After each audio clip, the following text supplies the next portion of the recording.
I've never been the kind of guy with a career.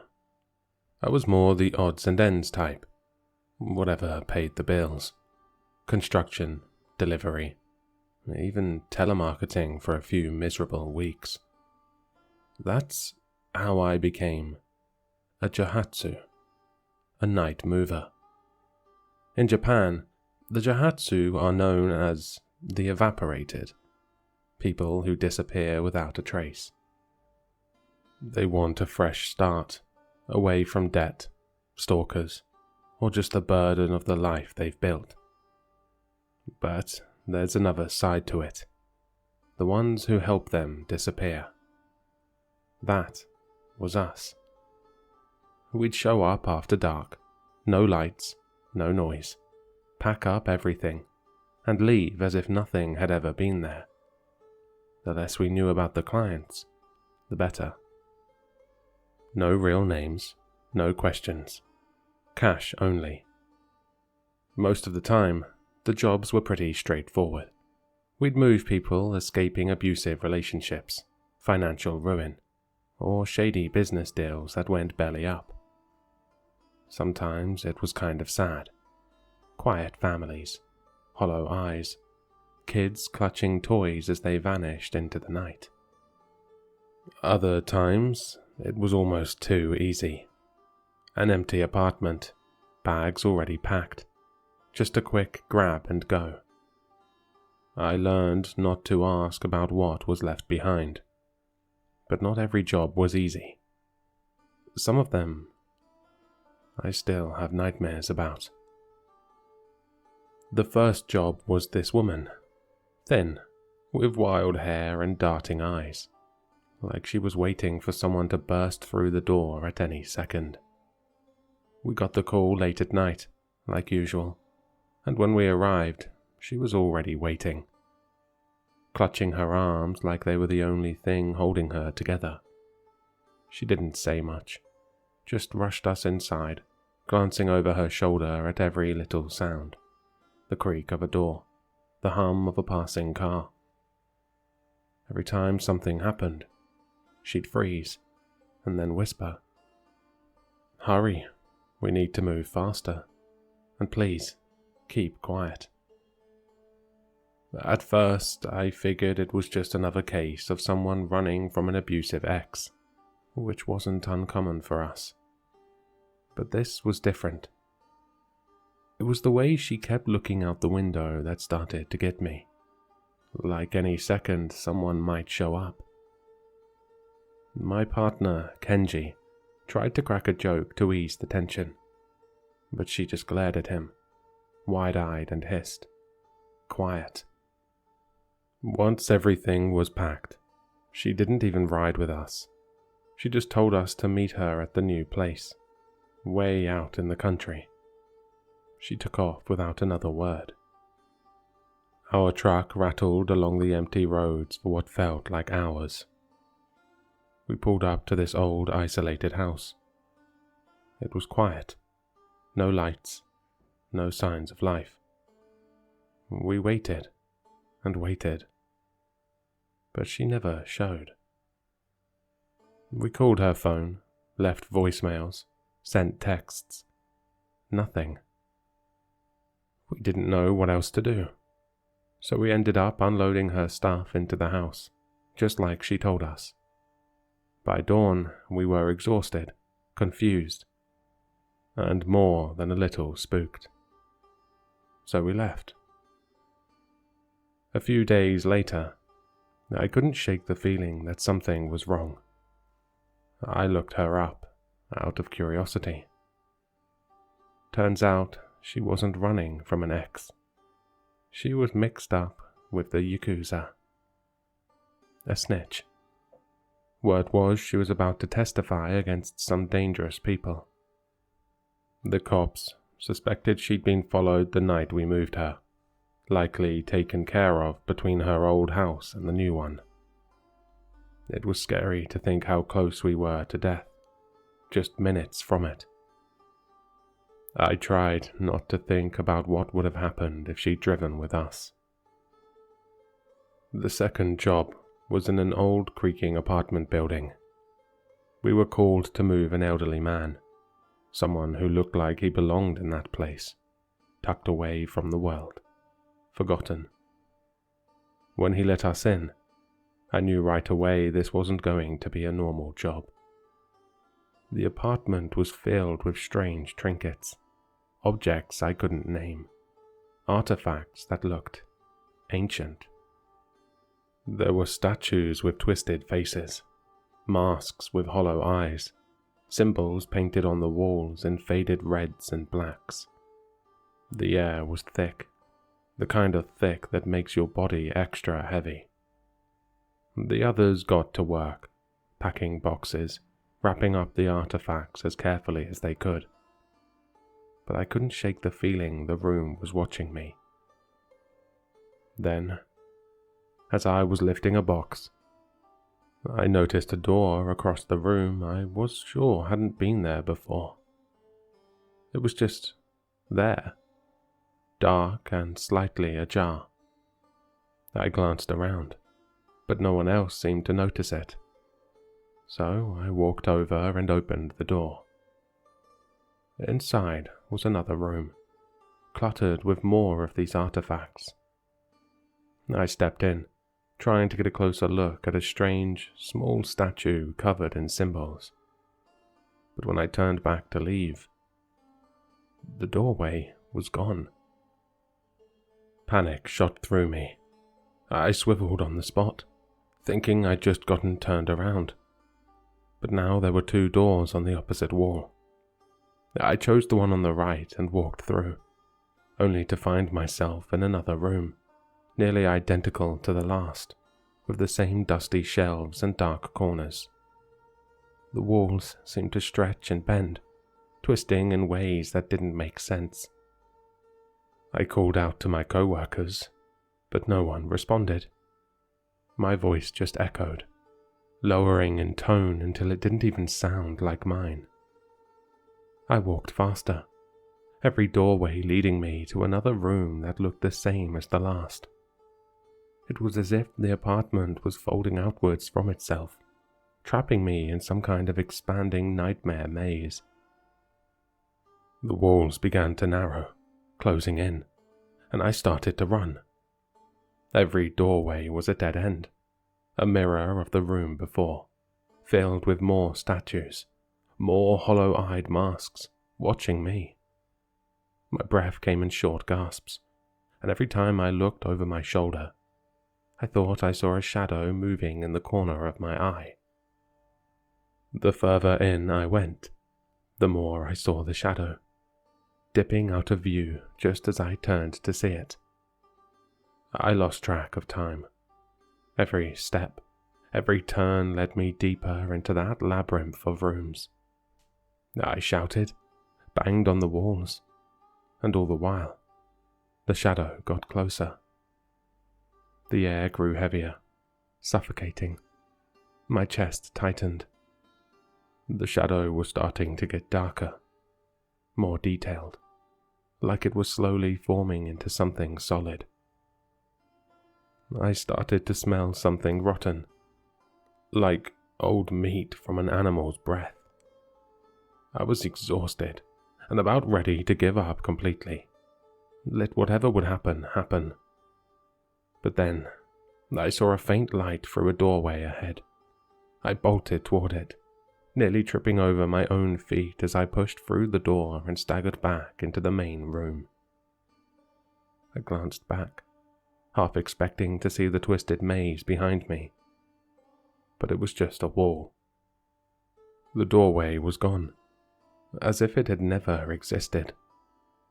Everything was just as it was when I went into the nightmare maze. Time hadn't passed a single second while I was gone. A month later, we started work on the Fujimoto Dachi complex. That was the last time I worked as a Johatsu. We were called in late to an old, decaying apartment building, the kind that hadn't seen a new coat of paint since it was built. The family that hired us was strange, even by our standards. The father answered the door, tall, rail-thin, and pale as death. His skin looked translucent, almost bluish in the dim hallway light, and he didn't smile, just nodded once and waved us inside. The mother wasn't any better, silent, watching us with dark, sunken eyes, like she hadn't slept in days. They both seemed like they were holding something back, like we were intruding on a private moment. "But avoid the room at the end of the hall until the very end," said the father, his voice cold and distant. We didn't ask questions. We never did. Just nodded and got to work. The apartment was huge, bigger than any I'd seen in the city. High ceilings, ancient wood floors, thick velvet curtains that blocked out all light. It felt like stepping into a different century. As we moved through the place, loading up the truck with old furniture and boxes, the feeling of something being off only grew stronger. The air inside was stale, thick with the smell of dust and something else, something rotten. The father hovered near the back of the apartment, watching us with cold, sunken eyes, and the mother disappeared into the room at the end of the hall, leaving us mostly alone. An hour ticked by, and we were almost done. There was just one room left, the room they told us to avoid. We had just started packing up the last boxes when Raikou winced. I looked over and saw him clutching his hand. He'd cut it on a loose nail from one of the old crates we were moving. "You good?" I asked, keeping my voice low. Raikou nodded. Then the father appeared again, pale and silent. He glanced at the small pile of remaining boxes, then toward the door at the end of the hall.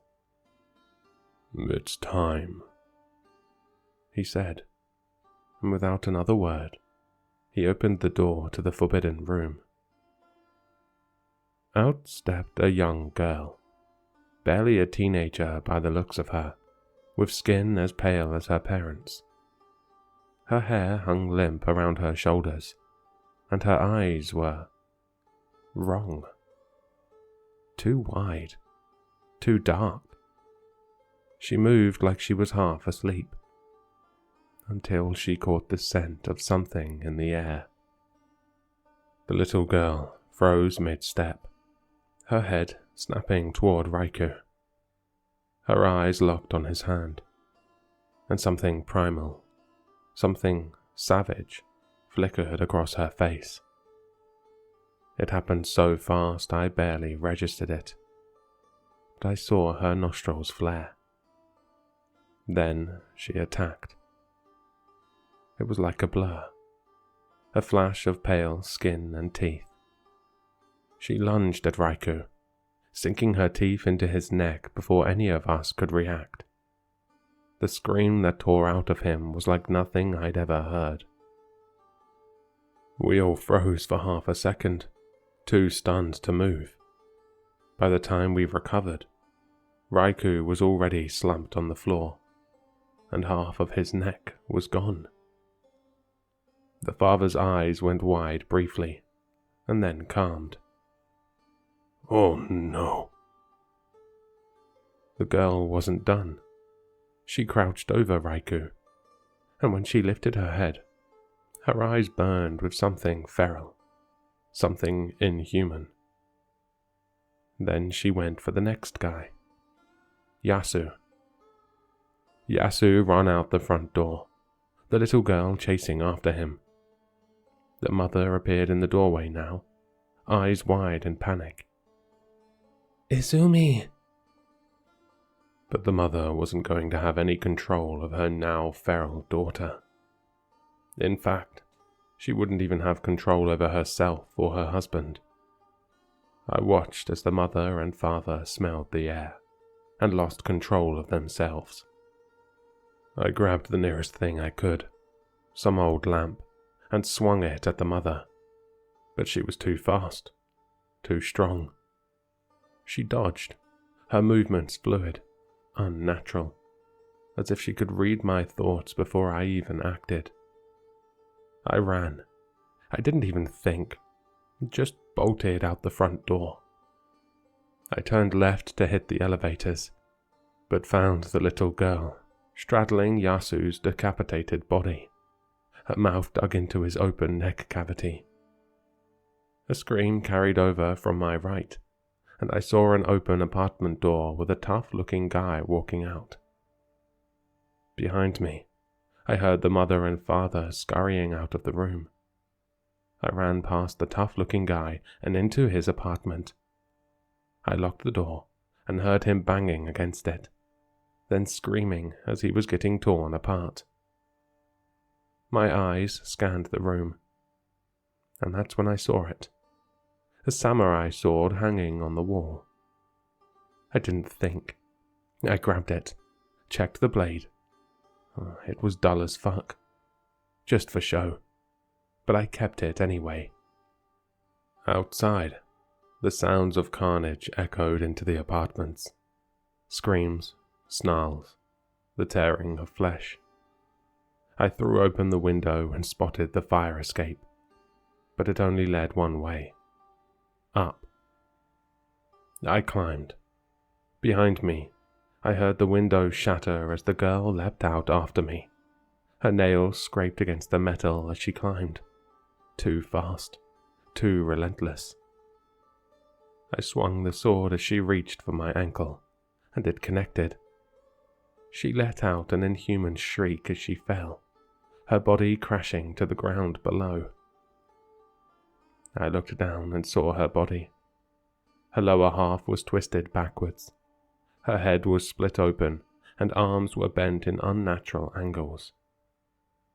But she kept moving, crawling, trying to get back to the building. And I kept climbing. I reached the roof and collapsed, but only for a moment. I rushed over to the rooftop door and pressed myself against it. I could hear the others below, the bloodlust in their voices growing louder. I blocked the door with everything I could find and prayed. Finally, the first rays of sunlight crept over the horizon. I listened as the people below screamed as the sunlight through the windows was hitting them. But I knew they weren't all gone. Not yet. And my only way out was back down, through the apartment building. With nothing but the dull samurai sword, I crept back inside. I went through the rooftop door, quietly sneaking into the stairwell. There were 10 floors, with only a few of them still having lights on, so I had to make my way down 10 flights of stairs, most of which were pitch black. As I descended, I realized that most of the tenants had had the same idea to make a break for the stairwell. Only, none of them appeared to make it. The stairs and all the landings were horrific, gruesome sights. Shredded bodies, organs, bones, blood. It was a slaughterhouse. I was halfway down the stairwell when I thought I heard something below. A low, wet squelch, like skin slapping against blood-soaked concrete. I froze, clutching the samurai sword in my hand, heart pounding. I crept down the next flight, careful not to slip or make any noise. I reached the landing for the floor we'd been working just hours earlier, and stopped dead in my tracks. The floor was a massacre. Blood splattered the walls, and body parts, mangled beyond recognition, were strewn about. But it was the body in the middle of it all that made my stomach turn. It was Genko. Or what was left of him. His body was completely torn open, organs spilling across the landing, bones pulled from muscle and tendon. His face, what little was left of it, was frozen in a twisted, agonized scream. The sight of him, someone I'd worked alongside for months, made bile rise in my throat. I had to step over him to keep moving. There was no other choice. I stepped gingerly over his body, careful not to disturb anything. But just as my foot touched the other side of the landing, I heard it. A low, guttural growl from behind me. I whipped around just in time to see Genko's hand twitch. His eyes, once glassy and dead, snapped open, glowing with a sickly red light. Blood began to pool around him, bubbling as if something inside him was trying to force its way out. Before I could react, Genko's body jerked violently. His limbs snapped back into place with a sickening crack, and his mouth stretched open, revealing elongated, razor-sharp teeth. Blood dripped from his mangled face as he let out a feral screech, his arms reaching out for me. He was no longer human. I stumbled backward, tripping over the stairs as Genko's twisted form lunged toward me. He moved unnaturally, like a puppet on broken strings, dragging what remained of his body across the landing, his hands clawing at the air. I fell down a flight of stairs, the sword slipping from my grip as I crashed to the ground. My vision blurred for a second, but the sound of Genko's screech shook me back into reality. I got a hold of the samurai sword and kept moving.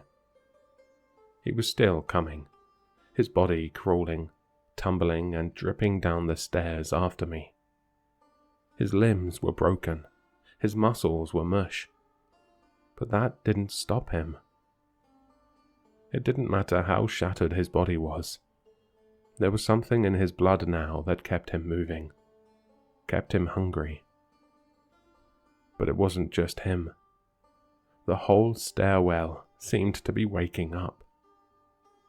I scrambled to my feet, slipping on the blood that now coated my shoes. Every step was a nightmare. I couldn't get a grip, couldn't move fast enough. I fell again, sliding down another flight as Genko's screeches echoed through the stairwell, each one louder and more frantic than the last. I could hear them now, others responding to the sound. The tenants, the entire building was awake, joining the shredded bodies coating the floors and walls of the stairwell as they all made chase for me. Above me, doors slammed open. The low growls and screeches of the tenants filled the air, growing louder and closer. They knew I was still here, and they were coming. I pushed myself up, forcing my legs to move, forcing my body to keep going. I was almost at the bottom. Just a few more steps. I reached the main lobby, throwing myself through the door and slamming it shut behind me. The door wouldn't hold them for long, but it brought me a second. I looked around for any way out. That's when I saw her. Standing between me and the front doors, looking just as innocent as she had before the attack, was Izumi, the little girl. Her skin had healed, though her clothes were bloody and destroyed. She smiled. I didn't stop. I didn't think. I ran straight for her, gripping the samurai sword tight. She didn't move, didn't flinch. As I barreled toward her, I rammed the dull blade through her chest, using the momentum to push both of us forward. The sword didn't do anything. She wasn't even fazed by it. But as we crashed through the front doors, the sunlight hit her face, and she screamed. I shoved her body to the side, just as her skin ignited, flames crawling over her tiny frame, reducing her to ash in seconds. Behind me, the tenants burst from the stairwell, screeching and hissing as they chased after me. The sunlight hit them, and they burst into flames, one after another, exploding into plumes of ash. I kept running. I didn't look back. I don't know how long I ran, or how far. It wasn't until my legs gave out that I realized I was in the middle of the countryside, surrounded by nothing but open fields. I collapsed, chest heaving, hands shaking, covered in blood and ash. But I was alive. I never went back to the job, the building, or even that part of the city. I work in a call center now. I hate it. But now when I get a weird client, at least I can just hang up.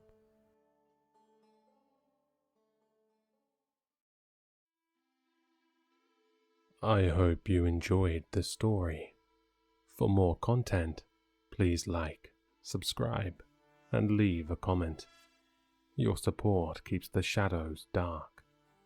If you want more Sinister, links to my social media and Spotify can be found in the description, unless you're already there.